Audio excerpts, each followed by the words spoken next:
Seterusnya kita ke RTM Sarawak bersama Damia Cassandra Manja di sana. Silakan.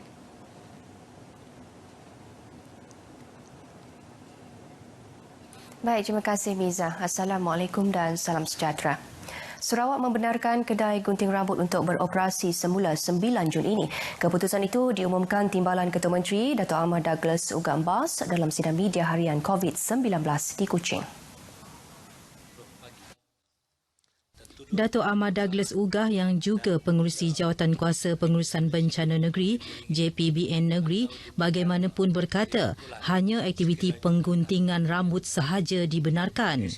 Menurutnya, JPBN turut memutuskan beberapa buah taman perlindungan semula jadi iaitu di Samajaya, Bukit Lima, Bukit Sembiling dan Piasau akan dibuka pada 8 Jun dengan mematuhi prosedur operasi standard SOP yang ketat. Mengulas arahan yang dikeluarkan semalam berhubung syarat kemasukan ke Sarawak, Dato' Ahmad Douglas Ugah berkata untuk urusan perniagaan, mereka perlu melampirkan jadual pergerakan untuk dipertimbangkan. Manakala bagi penjawat awam yang menghadiri mesyuarat di Semenanjung, Sabah dan Labuan, mereka perlu mendapatkan surat pengesahan daripada Ketua Jabatan di mana di dalam surat tersebut dinyatakan tarikh bertolak dan kembali. Kedua-dua kumpulan itu tidak akan dikenakan SOP untuk warga negara yang masuk ke Sarawak. Dalam pada itu, semua rakyat Sarawak yang terkandas di Semenanjung, Sabah dan Sarawak dan tidak dapat mengambil sampel atas sebab-sebab tertentu, mereka dibenarkan balik ke Sarawak dengan syarat diambil sampel di Sarawak. Dato' Ahmad Douglas Ugah dalam pada itu memaklumkan tiada kes baharu positif COVID-19 direkodkan hari ini.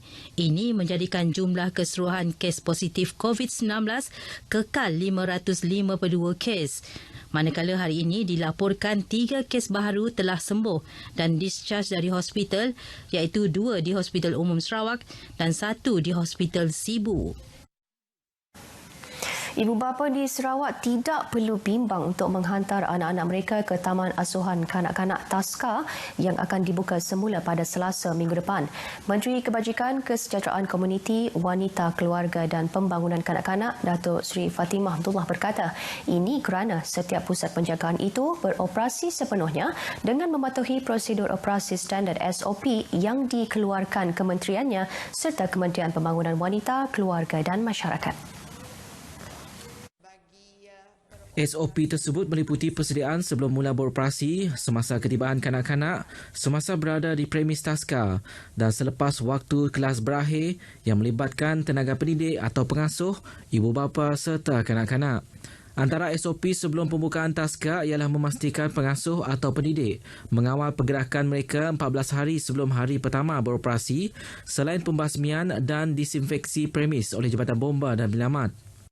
Fokus pada bermula iaitu untuk kawasan yang sebelum ini dikategorikan sebagai kawasan merah. Ya, kawasan merah. So dengan itu fokus kita dari segi kerja-kerja disinfeksi bermula dengan kawasan Kuching dan Samarahan. Ya. Bercakap dalam sidang media di Kuching, Datuk Seri Fatimah berkata, bagi SOP semasa ketibaan di Taska, kanak-kanak perlu mencuci tangan, menggunakan sabun ataupun sanitasi tangan, mengambil bacaan suhu badan dan melengkapkan log kesihatan harian. Semasa berada di premis Taska, penjarakan sosial perlu dipatuhi selain memastikan pelaksanaan aktiviti dalam dan luar kelas mengikut garis panduan yang disediakan. Selepas waktu kelas berakhir, kanak-kanak perlu mencuci tangan sebelum balik ke rumah masing-masing dan pihak Taska perlu membersih dan mengenyah kuman di setiap ruang sebelum sesi seterusnya.